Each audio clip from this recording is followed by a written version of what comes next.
Bonjour à tous et bienvenue sur Create Your Paradise. Aujourd'hui, je vous parle de la façon d'équilibrer son chakra solaire ou encore son plexus solaire. Alors, si vous ne l'avez pas vu, j'ai fait une interview du chakra solaire que vous pouvez retrouver dans mes vidéos YouTube, interview du chakra solaire, et donc vous aurez rendez-vous avec le beau Manipura qui vous expliquera exactement en quoi consiste ce chakra.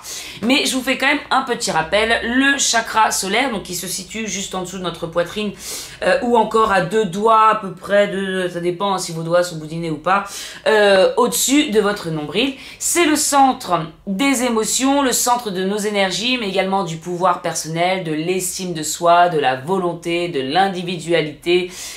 Il permet de se fier à notre instinct, de prendre des décisions, d'aller de l'avant et également de mettre en action nos passions, nos désirs, etc., etc. Donc en fait, ce qu'il faut retenir de ce chakra, c'est la force, la volonté, l'estime de soi, la confiance. Et puis tout ça, je l'ai dit, vous voyez à peu près le truc, quoi.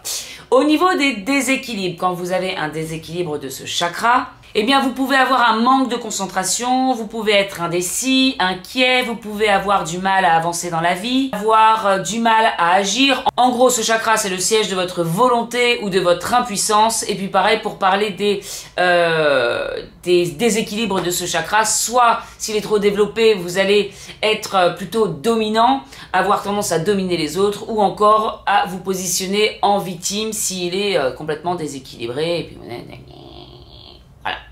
Au niveau physique, ça va plutôt être des troubles digestifs, donc tout ce qui est lié, hein, je vous passe, hein, nausées, ballonnement, plein de trucs comme ça. Et puis, vous pouvez aussi avoir des maladies du foie, du côlon, des ulcères, également des insomnies, ou encore des troubles alimentaires. Si je ne dis pas de bêtises. Enfin voilà. De toute façon, encore une fois, le chakra est lié à certains organes et ce sont les organes qui sont liés à ce chakra-là qui vont être touchés. Donc comme pour tout chakra, vous pouvez faire des méditations que vous pouvez retrouver sur YouTube et qui seront basées sur le chakra solaire. Donc vous tapez méditation, plexus solaire, chakra solaire ou encore Manipura et vous trouverez des méditations. Vous pouvez également visualiser un disque jaune à l'emplacement du chakra solaire et je l'ai fait hier soir et rien que de visualiser, donc vous fermez les yeux, vous mettez bien à l'aise, etc. et vous visualisez un disque jaune, vous pouvez le voir grossir quand vous inspirez et quand vous expirez, le voir rétrécir. Eh bien, vous allez sentir que ça fait un petit effet sur votre plexus. Vous pouvez également imaginer comme un tournesol sur votre plexus. Alors moi j'adore le tournesol parce que c'est toujours dirigé vers le soleil. J'adore ça. Voilà, j'adore le tournesol. Les graines de tournesol aussi, mais ça fait grossir quand on en mange trop.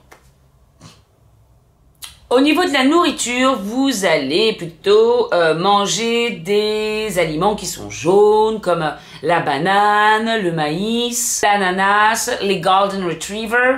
Ah non, golden, les pommes golden tout simplement. Également des aliments riches en fibres comme les lentilles, le quinoa, le riz brun ou encore les graines de tournesol. Moi j'adore les graines de tournesol, je mange. Ou encore certaines épices comme la cannelle, le curcuma, le cumin, et il doit y en avoir d'autres, mais je vous donne les principales. Voilà. Ensuite, vous avez les mudras. Alors, il y a le mudra qui correspond au chakra solaire. Je vous le mets là. Voilà. Sympa, il est sympa. J'aime bien, j'aime bien. D'ailleurs, si tu veux faire un doigt d'honneur, mais que tu vas être quand même poli, et puis t'en sortir après, tu fais voilà. C'est un mudra. C'est un mudra. J'équilibre mon plexus solaire. Excuse-moi. Je rigole, faut pas faire des doigts d'honneur. Les postures de yoga. Nous avons la position du guerrier, comme ça. Nous avons également la posture de la sauterelle et la posture du bateau. Alors je me suis renseignée, je ne fais pas de yoga, hein, mais la posture du guerrier, elle est quand même assez facile à réaliser et puis c'est vrai que ça fait guerrier, un pouvoir personnel. Tiens, on y va, dans la vie, bam bam. Voilà. Vous avez également les mantras et les sons. Donc il faut savoir que le plexus solaire est associé au mantra RAM, R-A-M, et qu'il est associé à la note Mi. Alors comment savoir hein, à quelles notes sont associées, etc. Do, ré, mi, fa, sol, la, si, do. Do, ré, mi, fa, sol, la, si. Le do, je l'ai fait parce que voilà, do. Do, ré, mi, fa, sol, la, si. Et puis bah, chakra racine, chakra sacré, chakra du plexus solaire, du cœur, de la gorge, du troisième œil coronal. On a les mêmes 7, 7, 7, 7, do, ré, mi, tac, tac, tac, tac, mi. Hop. J'explique très très bien, mais vous avez compris. Donc vous pouvez chanter le mantra Ram avec la note Mi. Alors qu'est-ce que ça donnerait? Je regarde. Écoutez-moi ça. Écoutez-moi ça.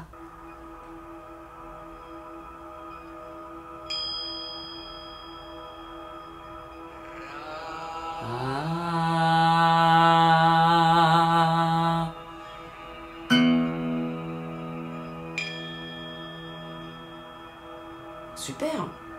J'ai le plexus en feu. Continuons. Vous pouvez également écouter des sons avec le feu qui crépite. Et oui, l'élément du plexus solaire, c'est le feu. Donc si vous écoutez du feu et qu'il faut crépiter, ça stimule votre plexus solaire. Au niveau des pratiques, eh bien, il y a plein de petites pratiques au quotidien que vous pouvez faire pour stimuler votre plexus solaire. Alors déjà, se promener au soleil et avoir des rayons de soleil sur la tête. Alors c'est pas facile dans toutes les régions, je vous l'accorde. Mais si vous avez l'occasion de vous promener au soleil, eh bien voilà, ça va vous faire du bien et ça va également produire de la vitamine D, ce qui n'est pas négligeable non plus. Vous pouvez également vous acheter une petite tablette de luminothérapie comme la mienne, hein. Donc ça fait du bien ça aussi. Alors, si vous n'avez pas forcément le soleil, vous pouvez avoir la cheminée. Alors, il y en a qui n'ont ni l'un ni l'autre. Moi, je n'ai ni l'un ni l'autre, mais j'ai la tablette luminothérapie. Vous vous mettez devant un bon feu de cheminée et vous regardez le feu, justement, qui crépite. Hein. Autrement, vous mettez le son, vous faites semblant. Bref, tout ce qui a un rapport avec ce qui est jaune, ce qui est chaud, ce qui est feu. Dans le dernier des cas, si vous n'avez rien de tout ça, vous pouvez allumer une petite bougie et puis regarder la flamme et puis vous réchauffer avec en mettant les mains comme ça. Voilà. Vous pouvez également faire des affirmations positives. Alors, je ne vais pas parler d'affirmations positives dans cette vidéo-là parce qu'elle n'est pas faite pour ça, mais vous pouvez vous répéter certaines choses tous les jours un petit peu et vous allez reprogrammer votre inconscient de cette façon-là et vous allez commencer par y croire vous-même. Alors qu'est-ce que ça va être les affirmations positives pour le plexus solaire? Eh bien ça va être je m'aime et je m'accepte, je crois en moi, je suis fort et courageux, j'ai le pouvoir de décider, etc., etc. Vous pouvez vous répéter des petits mantras comme ça. Je vous en parlerai dans une autre vidéo, mais moi pour reprendre confiance en moi, j'ai commencé par des affirmations positives avec ce genre d'affirmations chaque matin pendant des jours, voire, alors pas des mois non plus, mais peut-être bien 2 mois chaque jour. Et je peux vous dire que ça a fait son petit effet. Et ensuite, il faut le faire devant la glace. Vous regardez, ça c'est un peu plus dur parce que c'est un peu... On en parlera dans une autre vidéo. Quelque chose d'important aussi, vous libérez de votre colère, car quand vous êtes encore plein de colère, plein de rancune, eh bien vous bloquez ce flot d'énergie et votre énergie a besoin de circuler pour équilibrer vos chakras, pour vous sentir bien, pour éviter les maladies, etc. etc., etc. Et comme le plexus c'est le centre des énergies, eh bien il faut vous libérer, enfin que ce soit le centre des énergies ou pas, dans tous les cas, il faut se libérer de tous ces sentiments négatifs. Vous pouvez également sortir de votre zone de confort, parce que quand vous sortez de votre zone de confort, eh bien cela vous donne confiance en vous. Si vous restez tout le temps dans votre zone de confort, eh bien vous aurez une sensation d'impuissance et d'inaction. Parce que si on reste tout le temps dans sa zone de confort à ne rien faire, avec des envies au fond de nous qu'on ne réalise jamais, eh bien ce petit plexus là, il va être un peu rabougri. Hein, voilà. Je passe aux cristaux. Alors quels cristaux vous pouvez prendre pour équilibrer le chakra solaire? Alors bien sûr il y en a plein et je ne vais pas tous vous les énumérer, mais je vais vous en présenter quelques-uns. Alors bien sûr on ne la présente plus, elle est connue jusqu'au bout du monde, c'est la citrine. Voilà, la citrine que je vous avais déjà montrée et c'est encore fort dommage car je m'aperçois que qu'on ne voit pas la beauté de cette pierre, mais elle est très très jolie. La citrine. Alors qu'est-ce que fait la citrine? Alors comme là je le répète pas, mais va y avoir beaucoup de pierres jaunes, hein. Elles sont en correspondance avec la couleur du chakra, mais pas que, peut y avoir aussi d'autres couleurs sur le chakra, je vous ferai une petite liste de toutes les pierres qui peuvent aller pour ce chakra. Donc la citrine, elle aide à faire des choix, à prendre des décisions et à résoudre les problèmes. Elle renforce la confiance et l'estime de soi. Elle aide à maîtriser la colère. Elle équilibre le yin, le yang. Elle stimule l'énergie et la créativité en éliminant les toxines émotionnelles. Et elle permet d'envisager les nouveaux départs. Nous avons également l'ambre. Je n'ai pas cette pierre, mais je vous la mets là.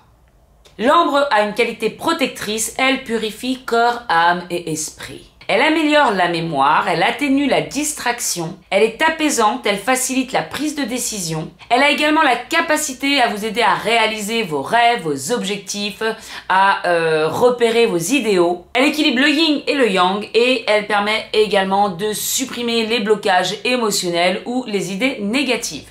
Vous avez également l'œil du tigre. Un collier, un bracelet. Voilà. Eye of a tiger.